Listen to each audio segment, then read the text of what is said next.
Warning, this video will contain spoilers for the Devil May Cry series. Oh, and watch out for falling glass. Sweet dreams. Okay, so last time I went over Devil May Cry 1, and how it was a game worth remembering and playing. And how the first game definitely wasn't entirely lacking in substance as well, specifically regarding the characters, gameplay, and lore. It also briefly touched upon the differences in the direction of the first game compared to when Hideki Itsuno took over the lead for the series, starting with Devil May Cry 3. But before we touch Devil May Cry 3, I'm gonna take a quick look at Devil May Cry 2. Look man, when I went through the HD collection for the first time, I actually beat both campaigns, okay?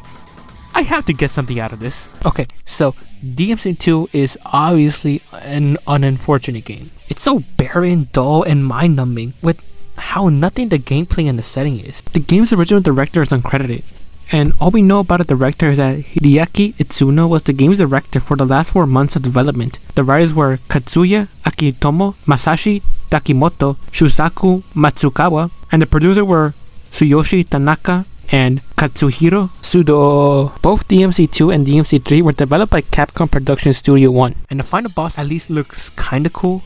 The soundtrack's dope too.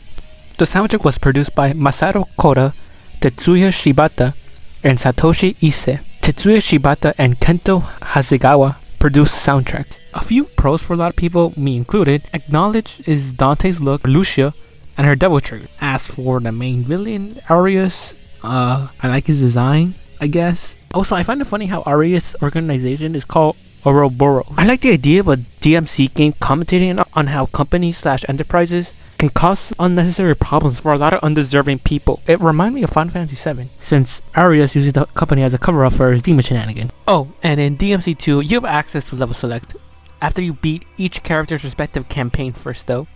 Okay. What else? Lucia. Right. I like the concept of her as a character. The voice direction is something. I'm aware she returned in the DMC 5 novel. Her backstory is really captivating though, on paper. Yeah, in execution, not so much unfortunately. In case you need a reminder, she's actually a mannequin created by Arius. The reason why she's not under his control is because she was considered a defect by him and was disposed of. Matier then finds her and ends up taking Lucia as her own. Lucia's actual name is Kai. This symbol. Wait a minute. Keyblade. Lucia then tells Dante to kill her because she's afraid she'll lose control and become a bloodthirsty monster. But the truth is, I was created by Arius. I could become a monster and attack the humans at any time. Now, kill me. Yet despite that, she doesn't, and she doesn't lose control. And from what I heard in the DMC 5 novel, she doesn't show any signs of humanity going away. Again, like I said, overall her character and concept sounds cool as hell. Self-discovery, found family, finding out we choose who we are. It is true that we are not tied by blood, but our ties are bound by history and experience, which is much deeper than blood. You are my daughter. Thank you, Mother. Which is why Lucia becoming irrelevant sucks, because she could have been a breath of fresh air in the main cast and make it more varied. Literally, like the majority of the cast will tie back to Sparta. Hell, even the Naru Omori, the art illustrator for games 2, 3, and 4, is down for her returning and getting a tune-up.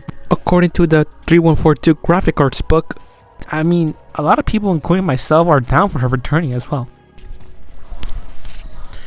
I don't want to beat a dead horse talking about how troubled this game's development was, but if you want to know the DMC2 development history, there is stuff online that does so. Okay, I think it's time to move on. Let's talk about the main topic at hand.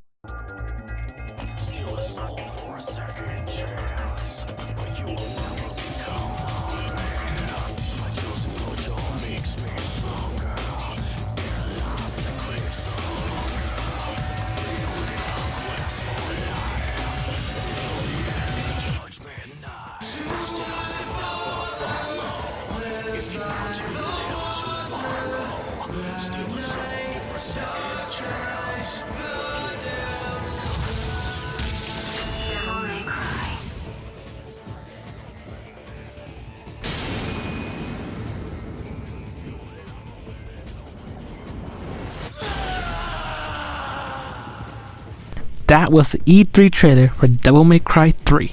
Well, an edited down version for the sake of time for this video. Devil May Cry 3. It could be hard to describe why you love something, whether a game or something. Everyone's so trigger happy to express why something is lame or underwhelming. Not that there's anything necessarily wrong with feeling like that sometimes, but it really depends. I could start with the fast-paced gameplay that's very rewarding, the kick-ass music, especially the main theme, the motion capture, and the cutscenes. How in the beginning of every mission, the starting cutscene has the number of the respective missions somewhere in that cutscene. The raw-ass art design, the memorable character designs, how Dante conveys his emotion with his eyes through his transparent hair. Fitting for a character who never really says outright what they're feeling, at least on the original PS2 version. Probably the most iconic aspect of the game, the Sons of Sparta's rivalry. Man, their rivalry is definitely more than what they let on, as well as each brother themselves as well. Now, where do we begin with this glorious creation? Okay, so how about that new direction? So yeah, after the first two games, a new direction was implemented in the series. A direction some say it's the series' best self. The game's director was Hideaki Itsuno. The writers were Bingo Morihashi, also known as Toshihiro Nakagawa. Bingo is his pen name. And Takayasu Yanagihara. The producer was Tsuyoshi Tanaka. Okay, so the major difference from this game and the last two is that the silent comedy is definitely more in your face and bombastic, which honestly I really dig, as well as the fact that the gameplay has expanded like crazy. The fundamentals set up by the first game are still there, which I really appreciate and commend. It could have been so easy to just wipe the slate clean, but it wasn't. The irony of this game being a prequel, it very much feels like a natural forward evolution of the series and genre. Glorious evolution. Okay, I'll stop. And what I feel embodies this whole shift in a new direction is the gameplay. Duh. For starters, let's look at the stylus mechanic. These styles are a part of the game's heart. Let's start with Trickster, which gives you dodging maneuvers and an air dash. You can also run up walls when you level it up, which is handy for platforming. Swordmaster is a style that increases the moveset of the melee weapons. Gunslinger, a similar idea to Swordmaster, but for your firearms. Royal Guard, which is the parry. The better you time it, the less damage you take. If you do it perfectly, you negate all damage. The parrying then builds up the rage meter, which you could then release to cause some serious damage. Quicksilver lets Dante slow down at the cost of his double trigger. During that, he has iframes, but Dante is slowed down. You get the ability after beating the Gario boss fight in Mission 12. Doppelganger is a style that creates a Dante doppelganger to have his back in battle. You get it after beating the doppelganger boss in Mission 17. Obviously, there's more to these styles, but for the sake of time, let's move on. Point is, the game wants the players to experiment and have options, which, despite all my positive feelings toward Devil May Cry 1, Devil May Cry 1 was lacking in options. The games want to encourage expression, and honestly, that fits considering who our protagonist is. He just be doing shit. Anyways, it's only logical that this kind of power has to have some sort of limit, some sort of balance, so that the game still feels like a proper challenge. In this case, you can only have access to one style at a time. And then the Switch version happened, so never mind I guess. I don't hear any complaints about it trivializing the game, so that's cool. Also, I could be wrong, but style switching was planned for DMC 3, but it never happened due to the limitations of PS2 hardware. Also, you have to level up these guys as well. The max level for styles is level 3, and you will level them up through experience points that you gain by actually using them. This gives a good incentive to actually focus and invest your time in each style. Want to do all these sick combos and dodge techs? Then spend time with them. What you put in is what you get out of it. There are 6 styles in total. You start with 4 and gain 2 as you progress in the latter half of the game. Point is, despite my praise for variety, it can be a lot. At first, the double trigger returns, and since this is a prequel, Dante's gotta earn it well into the game, which incentivizes the replay value that these kind of games have. There's also this mechanic called double trigger explosion. The built-up double trigger you get from combat can be released through a giant explosion. This version of the DTE is different from the later ones, to be more balanced I'm assuming, but just because you have a lot of mechanics and options doesn't mean things will inherently be interesting / compelling, with starting that with Just Rebellion. But how does the game make all this digestible? As you can see, we take one step at a time. With Just Rebellion at first, Dante's new default sword, and only dealing with the 7 Hells enemies. Melee enemies with the occasional range enemy here and there. Not to mention the first mini-boss is just a bigger version of the tutorial enemies. So far so good. Oh my god, what is that? This is Cerberus.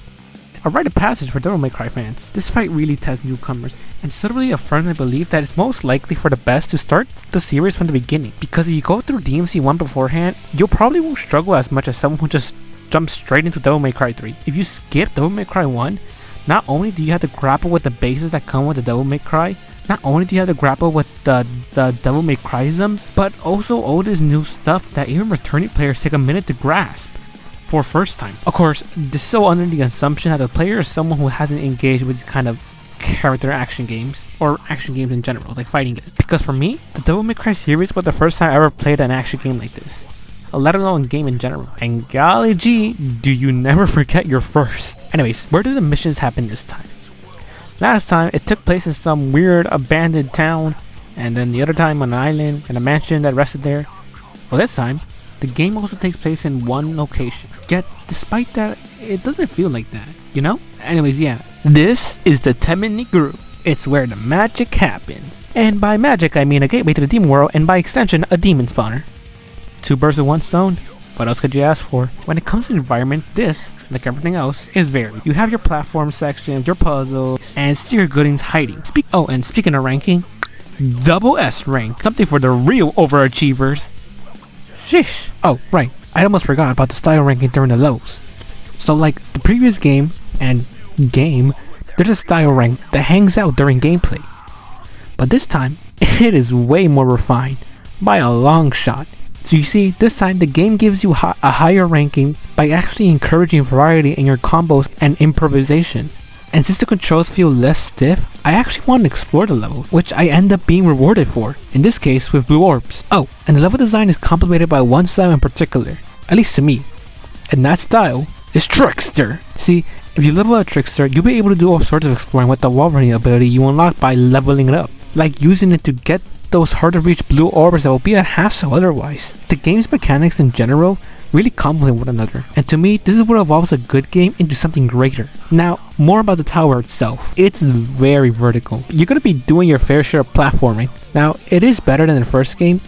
Fixed camera angles are still here. I forgot to mention that in the previous video for Devil May Cry 1, the fixed camera angles really help with the atmosphere, and Devil May Cry 3 aren't as intrusive compared to the first game. Again, despite the fact that this is all one tower, sometimes it doesn't feel like it. In a good way. Just goes to show how varied this one location can be without feeling it's like that just because. Oh, I almost forgot bosses. Man, they're such an upgrade. I can't remember if I said this earlier, but they just have so much personality. Instead of just, hey, I want to beat you because he's son of Sparta or whatever. That kind of motivation is still present, but it doesn't stop there. I have to say Agni and Rudra are probably my favorite ones because of how unapologetic they are in being little shits to Dante. The voice lines those two have just a little bit more pizzazz, which helps in making this game a bit more memorable to me. Just like the previous game, every time you beat a boss, you get a weapon that embodies the boss you just beat. Some of my favorite bosses and devil arms, and corresponding to those bosses, are Cerberus, Agni/Rudra, and Navon. Oh, and we can't forget Beowulf. Just love how the fist resembles a snout, but that doesn't mean the others are lame or anything. Far from it. I mean, again, have you seen Beowulf? Just love how the fist resembles a snout. I feel like it's safe to say that, for the most part, the bosses are definitely a highlight for this game. The point is the devil arms are rad, man. Also, I hear the switchboard is cool as hell, allowing access to literally everything. Bloody Palace is cool. It was introduced in DMC 2. You go through waves of enemies, up to 1,000 levels/floors, where you have to make it to the end in one go, and you can't change movesets. Except if you're playing the Switch version, where you have access to everything.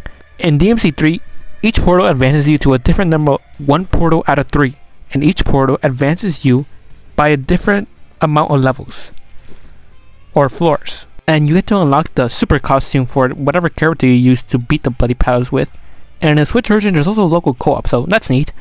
Oh, now, of course, a place like this that contains raw as hell action isn't complete with kind of some kick-ass music. Let's take a quick look at the game's soundtrack.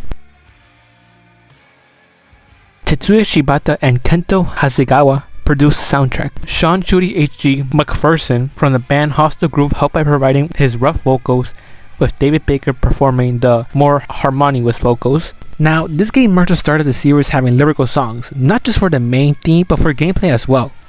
Of course, the most notable one of them all, not just for this particular game, but for the overall series, is probably Devils Never Cry, composed by Tetsuya Shibata, again, with the live vocals performed by David Allen Baker, with the other vocals done by Shawn, Shootie HG, McPherson. Shawn also wrote the lyrics as well. Also, Shawn is part of the band Hostile Groove.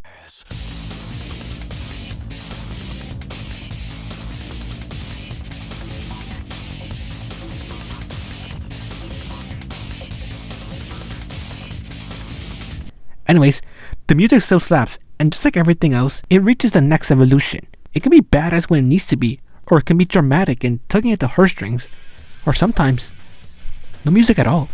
Now, so my favorite tracks are obviously Taste the Blood, Divine Hate, including the Vergil remix, Cerberus' boss theme, Nirvana's boss theme, Beowulf's boss theme, the Vergil 2 boss theme, and of course, the final boss theme. Oh, right, when talking Devil May Cry 3 bosses, we have to talk about our boy Vergil. But before that, we have to go through this boss rush and fight one of the more underwhelming boss side of the game, Arkham. I'll go through that boss when we get to him, and Vergil too in the character section, which is now. Where to begin? Now, on the surface, this game may seem one that doesn't prioritize top-notch writing, or go above giving an average tale or average characters, and I feel like a lot of people wouldn't have minded Devil May Cry never really bothered more than it had to when it comes to those aspects. But if we learn anything along the way in this video, is that Devil May Cry is more than what it seems, and is anything but average. Now, let's do a general rundown of what happened in this game. Okay, so Dante is big chilling in his new handy-dandy but rundown new unnamed demon hunting business. Yet, there's an issue, and nobody gives a Yeah, so Dante is running into a wall and isn't getting anything done with their business. But wait, suddenly, tutorial! After that, a tower spawns from the underworld, the Temini Gru. Dante suspects that Vergil is involved somehow and goes to investigate. Along the way, Dante meets a very colorful cast of demons to kick the shit out of, but there is one other demon hunter in particular that has some business with the tower. Lady, she's a human who's also a kick-ass hunter. You see, the person responsible for this tower spawning is their good old father. But why is their dad involved with any of this? Well, it turns out it's because of power! Wait, power. Isn't there somebody else who's obsessed with? Yep! The boy, Vergil. Anyways, Vergil is collaborating with Arkham only because both their goals happen to align with each other. They both want power. Vergil just wants it because of reasons I'll get into later, and Arkham just wants power so he can be like Sparta. Now, with all this mention of power, one has to ask, why though? Like, why the obsession with power? I mean, on the surface level, I get it, I guess. Who wouldn't want some power? This is where the game's writing starts to show what it's truly made of. You see, Vergil's desire for power spawned from not wanting to feel helpless or weak ever again, which would consist of not letting himself be dependent on anyone, including his own brother. Hence his cold and detached demeanor with basically everyone, except with Dante. Kinda. You see, you could tell that Vergil still wants to keep up that badass act with Dante, but he can't. He can't just help himself. The mask starts to slip off and he starts to see him smile and crack a joke and act like a little shit, like Dante does. Sure know how to throw a party. No food, no drinks, and the only babe just left. My sincerest apology, brother. I was so eager to see you, I couldn't concentrate on preparations for the bash. I feel like this is what makes Vergil a character a lot of people like, outside of the badassery and sick gameplay he has to offer. Also, Dante's the only one who straight up goes for Vergil's throat, not literally, and put him on blast and ask him, what are you gonna do with all that power? What are you gonna do with all that power, huh? No matter how hard you try, you're never gonna be like father. You're wasting time! As for an answer, Vergil gave one all the way back when they first fought in the game. Foolishness, Dante. Foolishness. Might controls everything. And without strength, you cannot protect anything. Let alone yourself.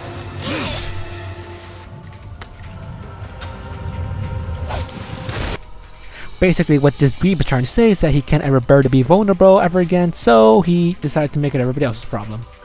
He doesn't even humor the thought of being vulnerable. It simply isn't an option. Because that's what got his parents killed, right? I mean, let's think about this through Vergil's twisted trail of thought. The attack happened because the family was most likely caught off guard. They let themselves put their guard down. Not to mention with what we know from later games, Vergil was quote-unquote abandoned because Ava failed to find him and she died. And Dante couldn't do anything, while Sparta was just gone.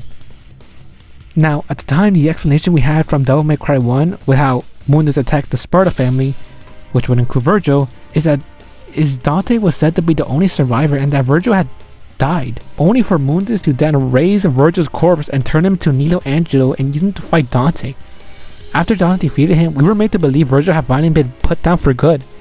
DMC 2 further solidified the idea that Vergil was done for with Dante's demeanor due to the fact that Dante realizes that he was tricked into basically killing off his own messed up possessed brother, thinking it was some random demon that was the muscle for Mundus, with this whole somber behavior he displays. And then Devil May Cry 3 comes around with this new direction, which consists of Vergil being an actual character. And not just that, but an antagonist. Imagine that. For the past 2 games, Dante has been mourning his brother, only for the brother to end up being someone like this. I feel like it's important to know this so it can be truly grasped how much of a shake-up Vergil's presence was for the whole series.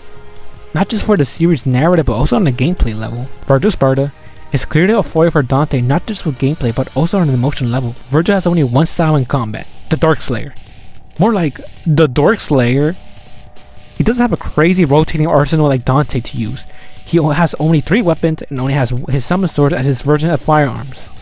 This conveys his no-nonsense attitude. He's not here to have fun, he's here to get the job done. Which means he doesn't have time to mess around with the demons to have fun with them as devil arms. Like when he killed Beowulf, as soon as he got the weapons, he went straight to work. Vergil represents what Dante would be without embracing his humanity. To be frank, it's not like Dante is well put together here either as well.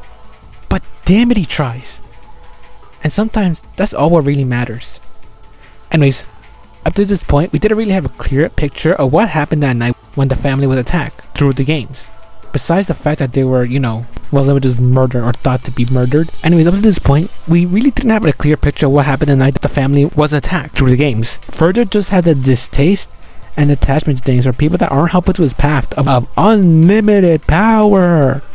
Again, his companion, I use that term very lightly, is only around because he happens to have the know-how on how to help Vergil's quest for power. Arkham goal is to imitate Sparta for some reason, which turned him into this giant blob, which again was one of the more underwhelming bosses in the whole series. Mainly because he just spawns a bunch of little minions that will make up most of the fight, and the fact that when Vergil joins the fight, you can't use Devil Trigger. Now that we're on the topic, I'm going to talk about Arkham here as well. Arkham also has an alter ego, Jester.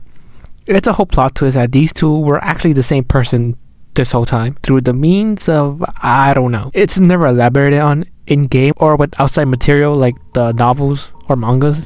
I found some claims online that Jester is a result of the failed ritual in which Arkham sacrificed his wife, Kalina Ann.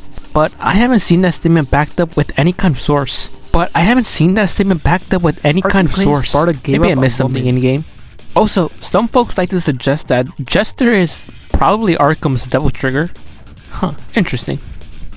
As a bonus though, we can fight Jester in 3 boss fights. The first fight is mandatory, while the other 2 are optional. I don't think I ever skipped the optional fights in my several playthroughs. As for the fights themselves, they sure are tricky, especially in the harder difficulties with all the weird hip-hopping around Jester does and starts spamming the spheres. In fact, in Mission 19, you can plug in a controller and someone else can control Vergil as a second player during the Arkham Bob boss after Vergil arrives. I mean, from what I heard, he has a fairly limited moveset, but it's still neat nonetheless. Also, Arkham seems to have this fundamental misunderstanding of Sparta. What have I done wrong? Even the heroic Sparta sacrificed a woman so that he could become a legend. I wish to be a god. And I sacrificed one miserable human. I'm assuming Arkham's referring to Ava. This moment conveys something I like about the world building of the DMC universe. How people interpret the legend of Sparta, since it is a legend, so it can be open for interpretation in universe. DMC 4 built off this concept pretty well, all things considered, with Fortuna. I'm guessing Arkham must have read a bootleg version of the legend of Sparta in this case. Anyways, as for Arkham's backstory, we do learn what he gave up to start this path. His wife.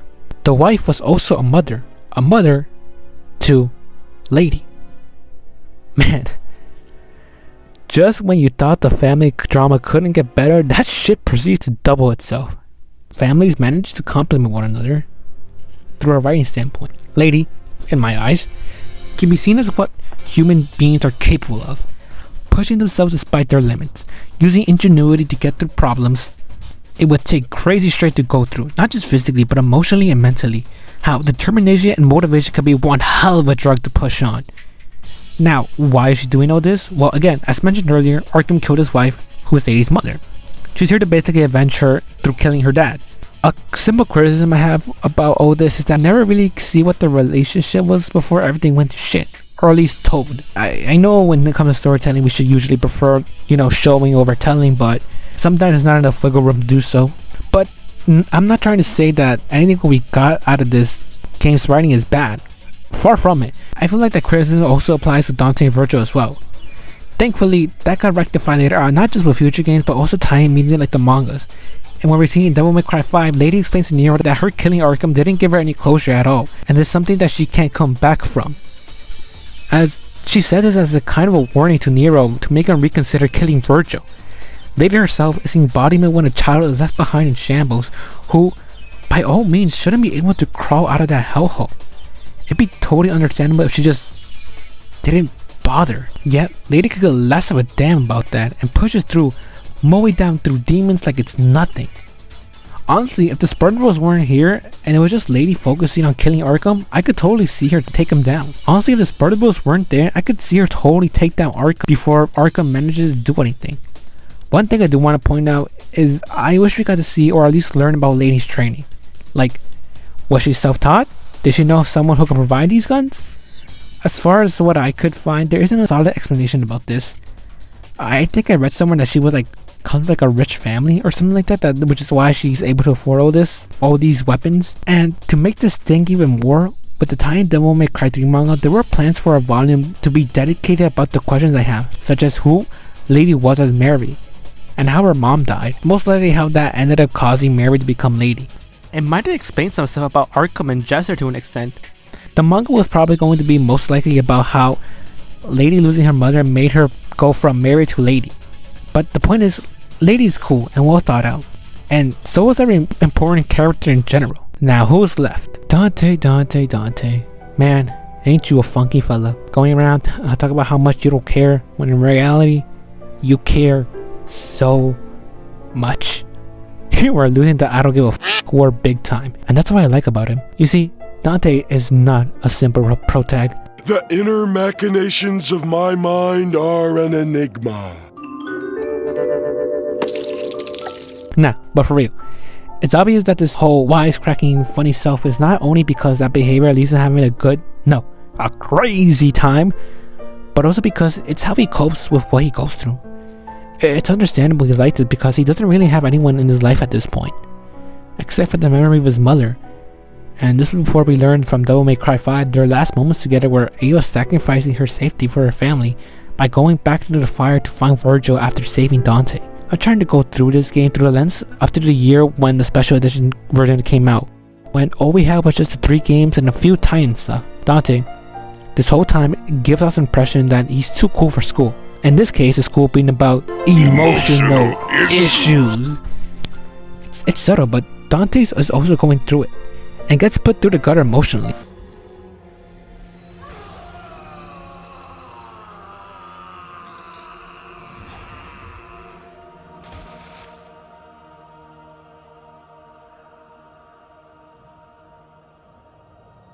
Again, Dante has to live with the fact and all that is left is his brother, who has been so hurt, so damaged to the point he detaches himself from everything that his parents fought for, humanity, all in pursuit of power to never feel helpless and vulnerable ever again. It can be scary to face the possibility that who you thought was supposed to nurture you, educate you, love you, may not have been everything you wanted them to be, and ended up failing big time. That's basically what's happening, not just with the Cerberus, but with Lady as well. Overall, I feel like the message Devil May Cry 3 is trying to give us to try not to give in to detaching yourself from everything when shit goes south. We can get out of it. Chances are we'll probably meet someone along the way with a similar pain we can use to help understand each other. Empathy and understanding go a long way, and hopefully we can find a way to lift each other up as well. Giving up is the easy way out. And when has Dante ever given up? If he didn't, then neither shall we. If he didn't, then neither shall we. Thanks for watching. Take care.